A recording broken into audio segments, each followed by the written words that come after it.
Portugal nasceu oficialmente há 870 anos, em 1143. Desde os primeiros portugueses até aos que nasceram já este ano, terão passado cerca de 35 gerações, o que dá portugueses para todos os gostos. Alguns deram-nos a glória de descobrir novos mundos, explorando mares e oceanos. Isto depois de outros nos terem dado o próprio país e definido as fronteiras. Certos houve que, de tanto orgulho lusitano, deram dores de cabeça aos portugueses e o reino aos espanhóis. Por isso, outros tiveram de bater em nuestros hermanos, nem que fosse à passada. Mas hoje, felizmente, somos todos amiguinhos e até jogamos à bola juntos. Voltando ao passado, houve quem nos desse uma rainha que já estava morta, tal era o amor que ainda nutria por ela.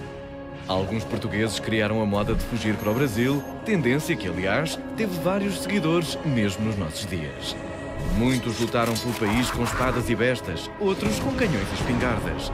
Alguns preferiram munir-se de uma pena ou de uma caneta para nos reinventar a língua portuguesa com toda a genialidade. Neste programa só falamos de portugueses que mudaram e muito o nosso país para o bem ou para o mal, mas a verdade é que alguma coisa todos fizeram pela história de Portugal.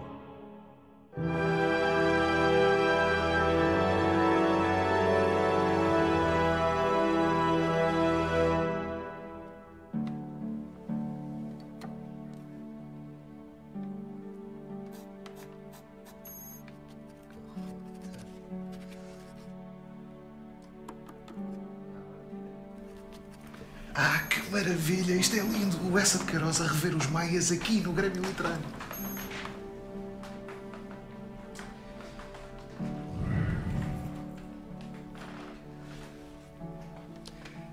Carlos não entendia de finanças, mas parecia-lhe que desse modo o país ia alegremente e lindamente para a bancarrota. Num galopezinho muito seguro e muito a direito, disse o Cohen sorrindo. Ah, sobre isso ninguém tem ilusões, meu caro senhor, nem os próprios ministros da Fazenda. A bancarrota é inevitável. Isto era o jantar no Hotel Central, em que eles comentam a situação do país no fim do século XIX. É uma análise muito útil e importante para nós, porque permite compreender melhor o processo de implantação da República. O primeiro cuidado que tem é varrer a monarquia que lhe representa o calote e, com ela, o crasso pessoal do constitucionalismo. E esta personagem é o João da Ega, que representa muito bem os espíritos revolucionários desse tempo.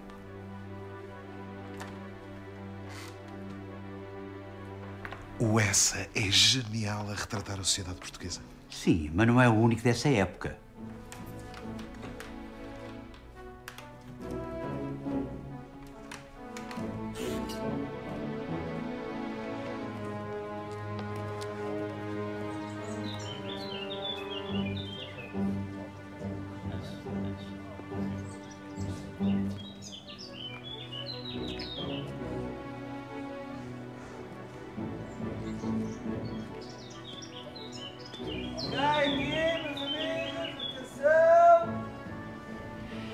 Esta é a famosa geração de 70, mais conhecida pelo grupo do Cenáculo. Está aqui o Essa, o Ramalho Ortigão, Teófilo Braga, Guerra Junqueiro, José Fontana e o meu conterrâneo Antero de Cantal. Todos eles desiludidos com a grave decadência política, social e cultural que o país atravessa. Eles que se conheceram em Coimbra, na universidade. Sim, mas em 1871, eles organizam aqui em Lisboa as designadas Conferências do Casino Lisbonense, onde fazem uma profunda reflexão sobre os graves problemas do país.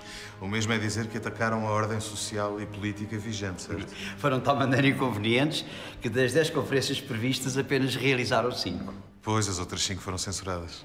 Foram censuradas pelo primeiro-ministro Marquês de Ávila. Mas passados uns dias, Rafael Bordal Pinheiro criou uma 6ª conferência, desta feita uma conferência virtual. Como assim? Nesta banda desenhada, Rafael Bordal Pinheiro assume o papel de congressista e resume muito bem o espírito das conferências, aquilo que foi dito e aquilo que foi censurado. Senhores, esta é a purulenta e burguesa fisionomia do país. Esta é a sua católica e monárquica situação. Finanças. Povo. nobreza, clero, moral, ensino, governo. Tudo está Lázaro, sujo, corruptíssimo. Nós tivemos uma visão redentora e de endireita. A ordem tremulenta concebeu uma rolha, porque no seu estado de debilidade a incomodava o falatório, abafou, amordaçou e viva a liberdade! Repara como Antero de Quental, Lessa e Batalha Reis identificam os males deste país. Eles que estão debaixo de um barrete frígio da liberdade. Tu, como especialista em boinas, não poderias deixar passar esta aí, claro. Claro, mas temos também a monarquia e a igreja decadentes, bem como a nobreza. Sim. E a economia e as finanças também são objeto de crítica. Repara, o Ministro da Fazenda, nesta altura chamaria os Ministros das Finanças, pedinchando dinheiro ao povo para pagar este regime despesista. Um governo corrupto, uma burguesia corruptíssima. E a educação também foi objeto de crítica. Um sistema educativo que não funciona é um fator de atraso para o progresso do país. E aqui está a sua mais famosa criação, o Zé Povinho. E repara agora naquele quadro ali. Um balancé. Rotação dos partidos. E o que é que diz ali? Zaragata, Zaragata. Vocês são uma camada de energúmenos. Homem, não seja nércio. Nércio, não seja astuto. Como é que se atreve a chamar-me astuto? Ó seu assinino. Você é um leste. Zaragata e Zaragata, o poder lá ia rodando entre regeneradores e progressistas. Ou seja, num sistema de rotativismo que, como é óbvio, acaba sempre por criar vícios. No final do século XIX, o sistema era previsível, corrupto e incapaz de responder aos problemas do país. O que desgastou a monarquia constitucional. E é aqui que entra o Partido Republicano Português? Sim, sim. E também o Partido Socialista Português. Não confundir com o Partido Socialista atual. O Partido Socialista Português é fundado em 1875 por personalidades como José Fontana ou Azedo Gneco. Um ano depois, surge o Partido Republicano Português, com nomes como os de Oliveira Marreca, Latino Coelho ou Elias Garcia. Ambos os partidos têm maior implantação entre a pequena e média burguesia do Porto e de Lisboa. Só o Partido Republicano mostrará maior organização interna, mas ainda assim nunca elegerá mais de 2 deputados até às eleições de 1889.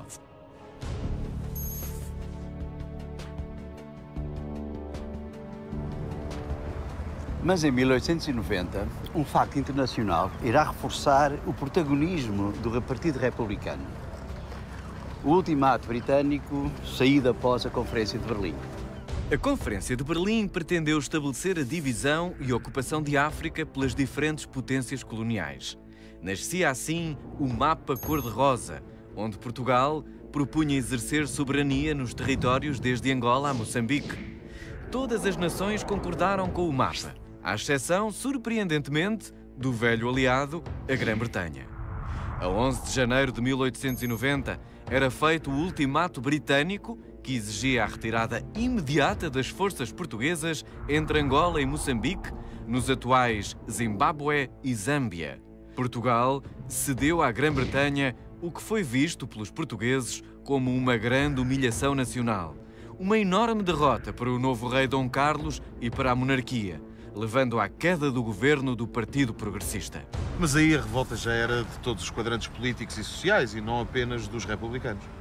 Sim, era um patriotismo geral, com múltiplas manifestações e comícios, nos quais só se ouviam protestos. Ouviam-se protestos e começou a ouvir-se também a portuguesa. O atual hino nacional, a portuguesa, nasceu enquanto canção de cariz patriótico em resposta ao ultimato britânico. A portuguesa foi composta em 1890, com letra de Henrique Lopes de Mendonça e música de Alfredo Keil. Os dois fizeram 12.000 exemplares da partitura e distribuíram-nos. A música muito rapidamente se espalha pelas ruas e acaba por ser apropriada pelos republicanos. A portuguesa estava de tal modo associada aos movimentos antimonárquicos que o governo chegou a proibi-la. E calculo que as manifestações, obviamente, também tenham sido proibidas. Sobretudo, a partir de 1890, o governo chegou a proibir comícios, prender personalidades republicanas, proibir manifestações. Ou seja, o ultimato britânico, que começou por ser uma questão nacional, tornou-se de repente numa discussão de regime. Precisamente. Esse clima de tensão e de repressão apenas serviu para reforçar o campo republicano. Fernando, sabes o que é que era perfeito para percebermos o que se passava em 1890? Comprar um jornal da época. É a primeira vez que vais comprar o jornal Lamardino. E vai ser seguramente a última. Primeiro número, não perder, a não perder. Primeiro número, a não perder. Primeiro número, a não perder, Primeiro número, a não perder. Bom dia. Queria um, só favor. Aqui tem. Ah, bolas. Só tenho euros. Euros? O que é isso? Eu precisava era de escudos. Escudos? Reis, nesta altura a moeda era o real. Claro, eu sei. O escudo só aparece com a República. E cada escudo valia 1000 reis. Vocês também são pela República? Não. Mais ou menos. Nós, como é que eu ia dizer isto? Nós pertencemos à República. Por isso é que não temos um real sequer. É isso. Vocês investiram tudo na causa republicana. Eu também sou republicano. Vá, este ofereço-vos eu. Viva Portugal! Viva a República! Viva! Ah, a República Portuguesa de João Chagas, que ainda chegou a ser primeiro-ministro. Fundado por João Chagas, que aliás diz aqui precisamente o tempo urge, a solução, seja ela qual for, não tardará. Até lá, a obra deste jornal será inteiramente revolucionária. Às 8 da manhã já se tinham vendido 10.000 exemplares desta primeira edição. Bem, os ideais republicanos estavam muito bem divulgados aqui no Porto. Não é por acaso que é aqui no Porto que se dá a revolta de 31 de janeiro, quase 20 anos antes da implantação da República. Esse levantamento militar de 1891 pretendia instalar um governo provisório e chegou mesmo a proclamar a República na Praça da Liberdade. Viva Portugal! Viva Portugal! Viva Portugal! Viva Portugal! Viva Portugal! Depois de ter sido proclamada aí a República, a multidão sobe em direção à Praça da Batalha com o objetivo de tomar a estação de Correios e Telégrafos. E para isso subiram aqui a 31 de janeiro, que obviamente na altura não se chamava assim, era a Rua de Santo António? Sim.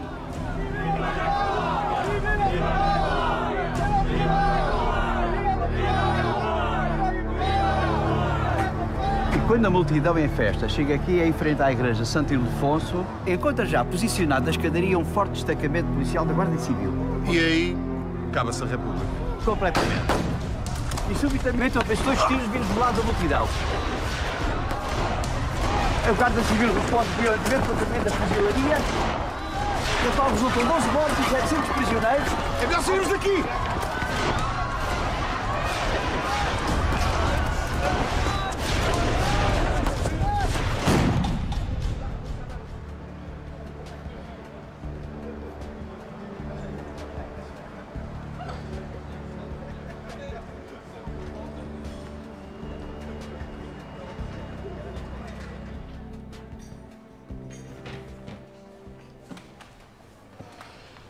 Com este volte-face, os republicanos não perdiam força?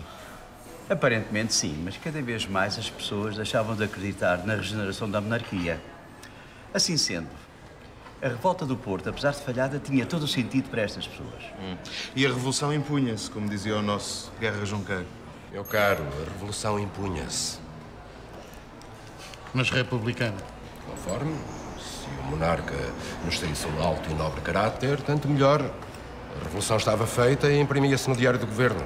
É que muitos, inclusivamente Guerra Junqueiro, ainda acreditavam na possibilidade de mudança de regime a partir de cima, a partir do rei. Contudo, essa esperança acabou por morrer. Mas o rei não pôde, não soube ou não quis fazer a revolução. O rei, em vez de cortar o cancro, identificou-se com ele. Chaga maior. Operação mais grave. Já ninguém suprirá o cancro sem suprimir a realeza. Então a República é a fórmula extrema de salvação pública. Meu caro, num prédio em chamas, há uma só janela aberta. Preferem os monárquicos morrer queimados por a janela estar pintada de vermelho? Fosse ela branca, que eu soltaria sem escrúpulos.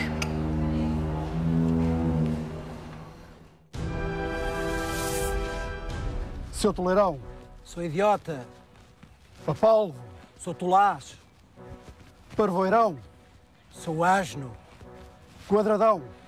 Lá vai você com a sua geometria. Entretanto, em Lisboa, perverso você regeneradores falar e uma coisa. progressistas continuavam a rodar no poder. Se bem que os dois partidos começaram a dividir-se. Em 1901, João Franco sai do Partido Regenerador e cria o Partido Regenerador Liberal, que, no entanto, conseguiria apenas um lugar de deputado até 1906. Já a dissidência no Partido Progressista deu-se em 1905. Foi protagonizada por José Maria de Alpuim, mas não gerou nenhum partido, antes um agrupamento político. Mas o rotativismo manteve-se entre os dois principais partidos? Sim, só que cada vez surgiam mais vozes, mais confusão na discussão política, mais tricas partidárias, mais acusações mútuas de inépcia e corrupção, etc. Fernando, eu já não aguento mais isto. Vamos embora. Vamos. E o Partido Republicano ia aproveitando esse ruído para aumentar a sua influência. Sobretudo a partir de 1903, com a adesão de Bernardino Machado ao Partido Republicano, conferindo-lhe maior organização e maior influência. Nem de propósito. Há quem diga que o esparguete à carbonara foi inventado por elemento da carbonária, mas isso não é certo. O que é certo é que a carbonara nasceu em Itália e que, em Portugal, ganhou importância a partir de 1896 com a influência de Luz de Almeida. A carbonara foi determinante na implantação da República. Os seus elementos pertenciam, sobretudo, à pequena e média burguesia. Tratavam-se por primos e eram ferozes críticos da Igreja. Bom, não sei se é o vosso caso, mas olhem, Deus vos abençoe e muitas felicidades. Vamos andando, até porque ainda temos que falar da maçonaria, que de certeza também foi importante para a implantação da República. Bem, repara que havia maçons de ambos os lados da barricada, quer do lado monárquico, quer do lado republicano. Havia, por conseguinte, um conflito interno que o grão-mestre da maçonaria, o Sebastião Magalhães Lima, que também fez parte da geração de 70 e foi fundador do jornal O Século, resolveu ao fazer prevalecer a corrente republicana. Mas esses maçons republicanos participaram na implantação da República? Sim, mas veremos isso mais tarde. Entretanto, vamos ver o que mudou no rotativismo dos partidos. Em 1906, a divergência entre os dois maiores partidos atinge um nível exasperante, com uma troca ofensiva de argumentos entre regeneradores e progressistas. Dom Carlos é obrigado a intervir para tentar dar a vida nova ao regime que todos reclamavam. Força então Índice Ribeiro a demitir-se e encarrega o regenerador liberal João Franco a formar governo, o que ele faz com o apoio dos progressistas. Contudo, rapidamente esta frágil aliança se desfaz e em maio de 1907, João Franco, com o apoio do rei, faz o regime enveredar pela ditadura. Ora, aí está. Franco é que é mesmo nome de ditador. Como vês, não é só em Espanha. Mas quer dizer, Fernando, ditadura é pior a emenda que o soneto. Este Franco não deve ter abonado nada a favor de Dom Carlos. Dom Carlos pensava que isso iria segurar a situação, mas... Mas a verdade é que até os próprios monárquicos devem ter ficado desagradados com o rei. A ditadura de João Franco, o franquismo, revelar-se-ia desastrosa para o regime. A agravar tudo isto, a imagem da Casa Real ficava manchada ao serem dadas a conhecer as enormes dívidas que tinha vindo a contrair durante décadas. As contestações eram graves e a greve dos estudantes de Coimbra é disso exemplo. Tanta contestação levou a uma tentativa de golpe de Estado em 28 de janeiro de 1908, que passaria a chamar por intentona do elevador ou golpe do elevador da biblioteca. E que começou num elevador que existia aqui, desenhado pelo Raoul de Mesnier, o homem que tinha desenhado o elevador de Santa Justa. O plano, nascido do Partido Republicano, da dissidência progressista e da carbonária, tinha como objetivo eliminar João Franco. Contudo, foi denunciado e vários elementos destacados da oposição à monarquia, como Afonso Costa, Egas Muniz, Álvaro Pope e Ribeira Brava, acabaram presos.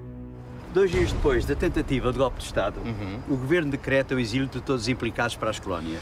Mas calculo que não fosse propriamente um exílio na praia, com caipirinhas. Seria considerado um castigo duríssimo, porque isso implicaria o isolamento quase total. E Dom Carlos assina esse decreto? Sim, Dom Carlos assina e até há quem diga mesmo que, enquanto assinava, disse: eu assino a minha própria sentença de morte, mas os senhores assim o quiseram. E se isso é verdade, ele foi mesmo premonitório. Com o golpe de Estado debelado, a família real decide antecipar a sua viagem de Vila Viçosa, onde estava a passar férias, até Lisboa. A 1 de fevereiro de 1908, tomam o comboio na estação até ao Barreiro e atravessam o Tejo no vapor Dom Luís para desembarcar no Terreiro do Paço por volta das 17 horas. Apesar do clima de tensão, o rei decidiu deslocar-se em carruagem aberta, tentando demonstrar um clima de normalidade face à situação política que se fazia sentir. Nessa carruagem ia o rei Dom Carlos, a rainha Dona Amélia, o seu filho, o príncipe herdeiro Luís Filipe e o irmão mais novo, Dom Manuel. E aqui no Terreiro de Paço também estavam vários regicidas, entre os quais Manuel Buissa e Alfredo Costa, que assassinariam o rei e o príncipe herdeiro. 4 meses após o regicídio, Dom Manuel descreve a morte do seu pai e do seu irmão.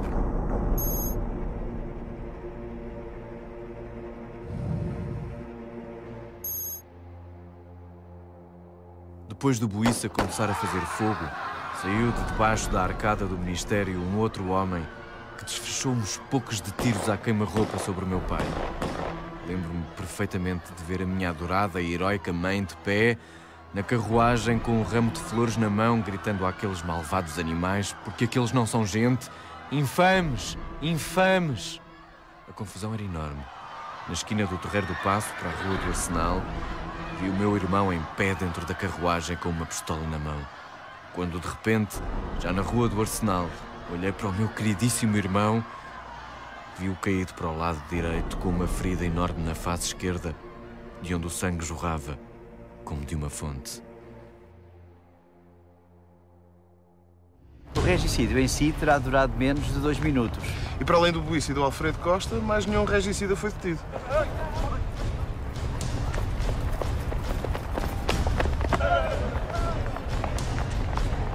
E conseguiram todos fugir. E os assassinos foram relacionados com os republicanos? A investigação realizada nos 2 anos seguintes associou-os à carbonária. E a verdade é que a maior parte dos republicanos condenaram o regicídio. Afinal de contas, era um ato de enorme brutalidade. Se bem que outra facção mais radical deve ter esfregado as mãos de contente, calculo. Claro, estivessem ou não relacionados com o regicídio, isso iria acelerar a República. Mas não iria chegar já, porque, entretanto, Dom Manuel assumiria agora o poder. Um rei com 18 anos apenas. No dia seguinte ao regicídio, Dom Manuel presida ao Conselho de Estado, demitindo o primeiro-ministro João Franco, quem considera responsável pelo regicídio e pela situação revoltosa no país. Chama ao poder o almirante Joaquim Ferreira do Amaral para constituir um governo que serenasse a contestação e as divergências políticas no período denominado como acalmação.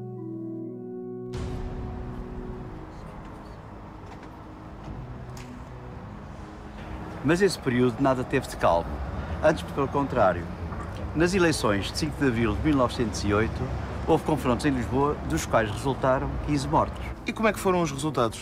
Os republicanos conseguiram muitos votos? Neste tipo de eleições nacionais, geralmente os republicanos conseguiam obter resultados muito fracos.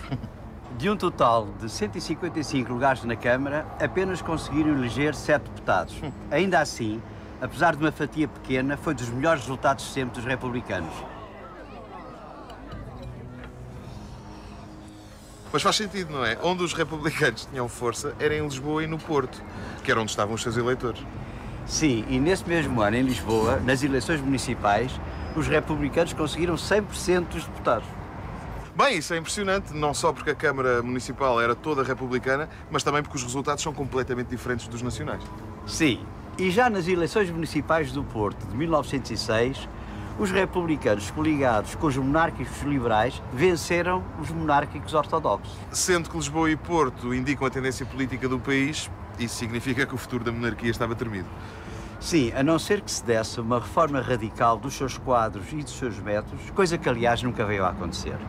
O reinado de Dom Manuel II acabaria por ser marcado pelos escândalos, alguns deles exagerados pela imprensa e pela opinião pública. Um desses escândalos destacar-se-ia pela sua gravidade. As suspeitas de corrupção na Companhia Geral de Crédito Predial, que era a maior instituição financeira privada e que era gerida em alternância entre progressistas e regeneradores, ou seja, os 2 principais partidos. E aí as pessoas questionaram-se se o dinheiro dos seus impostos seria aplicado numa instituição financeira privada. Que giro. Dá-me ideia que já ouvi isto em qualquer lado. E isto aconteceu no verão quente de 1910, quando o rei se sente pressionado e é alvo do desagrado de todos os campos políticos, nomeadamente dos monárquicos conservadores. Ó Fernando, nós devíamos era fazer um programa só sobre verões quentes. Isto é uma grande ideia que eu tive agora. Repara, é o de 1910, é o de 1975, é o de 93. 93? Não conheço. Ah, foi quando o Paulo Sousa e o Pacheco foram para o Sporting. E o João Vieira Pinto só não foi porque o Benfica, à última da hora, ainda o fez mudar de ideias. Como vês, Fernando, é o verão quente mais importante de todos. Ok, esquece, peço desculpa. Voltemos a 1910. E então, no final do verão quente de 1910, a revolta republicana é posta em marcha. A 29 de setembro, na sede do Partido Republicano, definiu-se como seria feita a Revolução. Nomes como Cândido dos Reis, Miguel Bombarda, Eusébio Leão, José Relvas, Machado Santos definem qual o seu papel numa reunião onde se encontravam, para além dos quadros dirigentes republicanos, elementos de outras organizações como a Carbonária ou a Maçonaria. A 1 de outubro há um facto que acelera as ações dos revolucionários. A informação de que os couraçados São Rafael, Adamastor e Dom Carlos, que estavam no Tejo, iriam partir dali a 3 dias. Quer dizer que eles eram essenciais à Revolução. E agora ela tinha mesmo de avançar, era uma certeza. Era quase uma certeza. Na realidade, ela esteve para ser cancelada 2 vezes. A primeira deu-se com o assassinato do Dr. Miguel Bombarda. Miguel Bombarda era o chefe civil da Revolução, trabalhando lado a lado com o seu chefe militar, Cândido dos Reis, conhecido como Almirante Reis. A 3 de outubro, Miguel Bombarda é baleado no seu gabinete no Hospital de Rilhafoles por um doente mental. O médico é levado para São José e, na maca onde viria a morrer, partilha os planos da Revolução com alguns dos seus companheiros. À noite, os chefes revolucionários reuniram-se. E a Revolução é então posta em causa devido à morte de Miguel Bombarda? Por isso e não só. É que o governo tinha prevenido os quartéis das movimentações revolucionárias. Só que o almirante Cândido dos Reis não cedeu à pressão. A Revolução não será adiada. Sigam-me se quiserem. Havendo um só que cumpra o seu dever, esse único serei eu. Tu és os republicanos com as tropas vermelhas. E eu sou os monárquicos com as tropas azuis. É bom saber logo à partida que vou ganhar. E aqui temos os couraçados Adamastor, o São Rafael e o Dom Carlos. O Adamastor e o São Rafael já estão tomados pelos republicanos, ficas com eles, portanto. O Dom Carlos está à espera do oficial de comando. E aqui temos 2 colunas comandadas pelo Capitão Paula e pelo Capitão Sá Cardoso. Nelas está incluído o Machado Santos. Ok. Toma. Uma ficha só com o Machado Santos? Porquê? Porque ele revelar-se-ia o principal protagonista dos republicanos.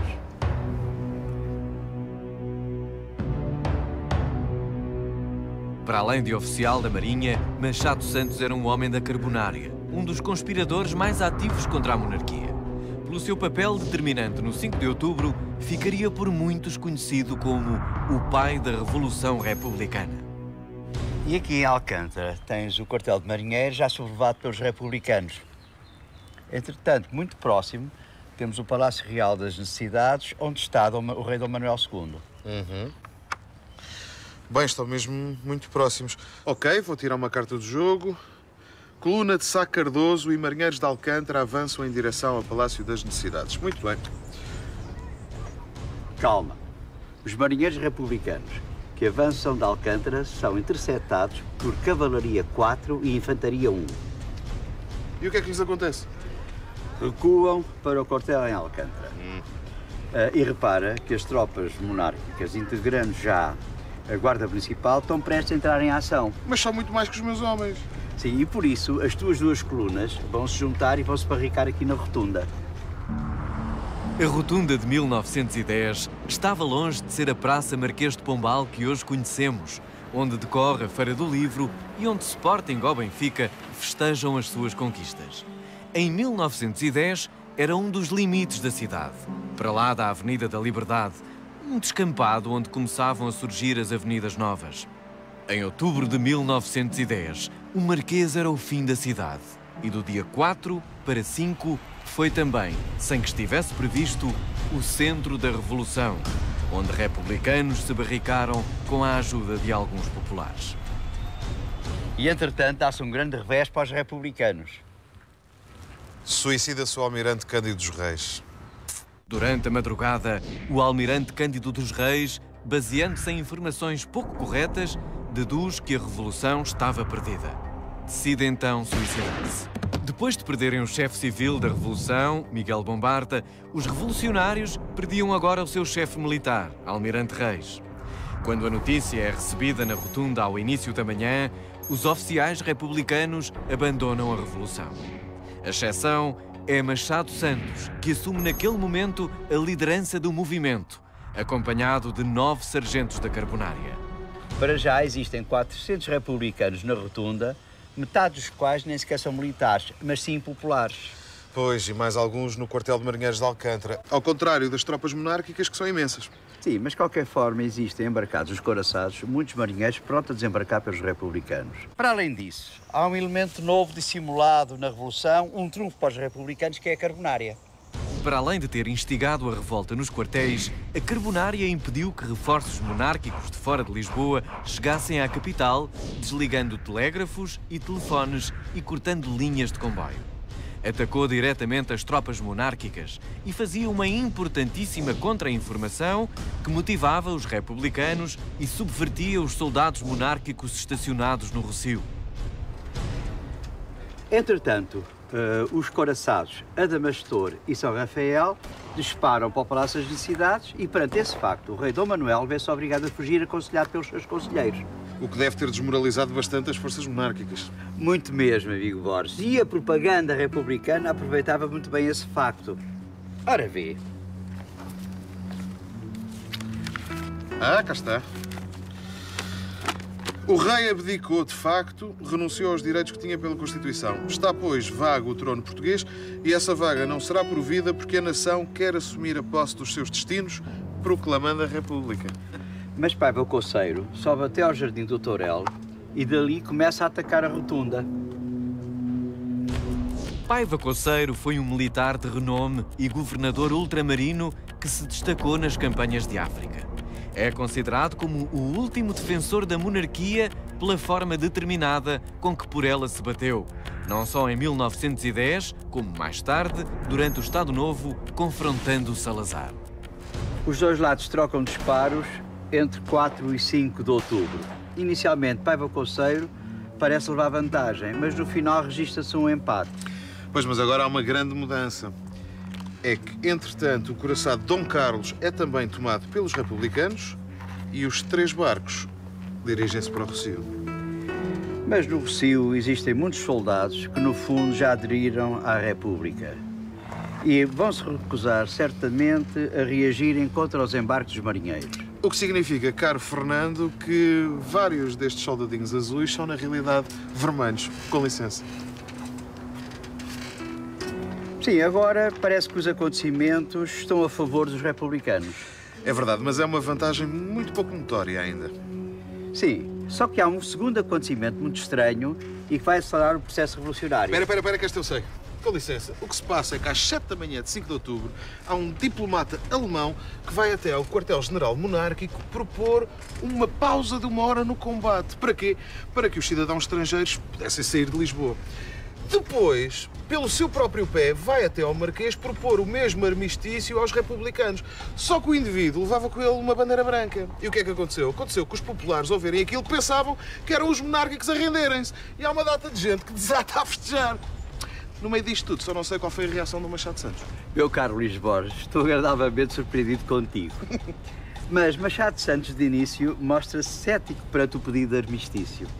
Mas depois acede ao pedido e toma uma decisão. Monta a cavalo e deixa a Avenida da Liberdade de encontro aos monárquicos. Assim? Sem mais nem menos? Direto para a boca do lobo? Sim, e lá tenta convencer as forças monárquicas a renderem-se e consegue-o. Fantástico, uma rendição pela retórica. Isso é surpreendente. Mas o mais surpreendente é que ainda antes de falar com Machado Santos, o Partido Republicano se preparava para anunciar a República. Às 9 horas da manhã, era proclamada a República por José Relvas, na varanda do edifício da Câmara Municipal de Lisboa, após o que foi nomeado um governo provisório, presidido por membros do Partido Republicano Português. Contudo, nomes não previstos como os de Teófilo Braga, Afonso Costa ou Bernardino Machado foram contestados logo ao início da tarde por muitos republicanos, incluindo Machado Santos.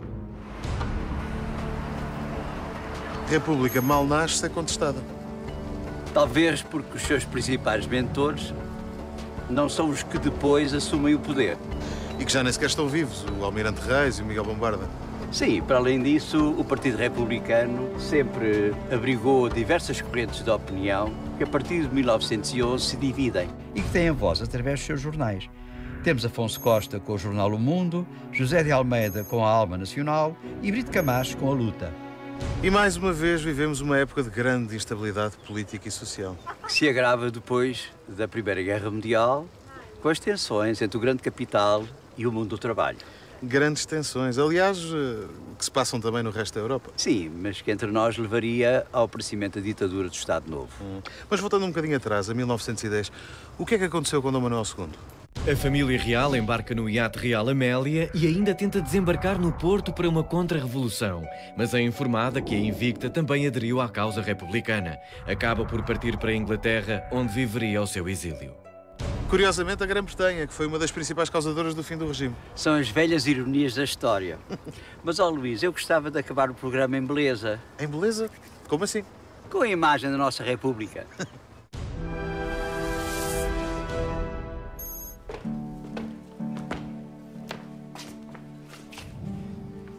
Este é o momento em que nasceu o busto da nossa República. É o escultor? Sim, é o escultor Simões de Almeida Sobrinho. E a menina tem nome? A menina chama-se Hilda Pulga. Trabalhava no Chiado numa loja. É ou não é um borracho? É muito gira, sim senhor. E a senhora que ali está, é a mãe da Hilda ou a mulher do Simões? É a mãe da Hilda. E ela só deixou que a sua filha servisse de modelo desde que ela estivesse presente e que a sua filha não se despisse. E esta passou a ser a imagem única e eterna da nossa República? Não, há outra, mas esta é a mais popular. Quer dizer que não fizemos como os franceses, então, não é? Que atualizam o busto da sua República com modelos famosos. Já foi a Brigitte Bardot, a Letícia Casta. Sabes, Fernando, eu acho que quando se está apaixonado por uma mulher, qualquer regime é bom. Monárquico, republicano. Sem dúvida. Isso vem nos melhores manuais de ciência política. Olha, se não vem, devia vir.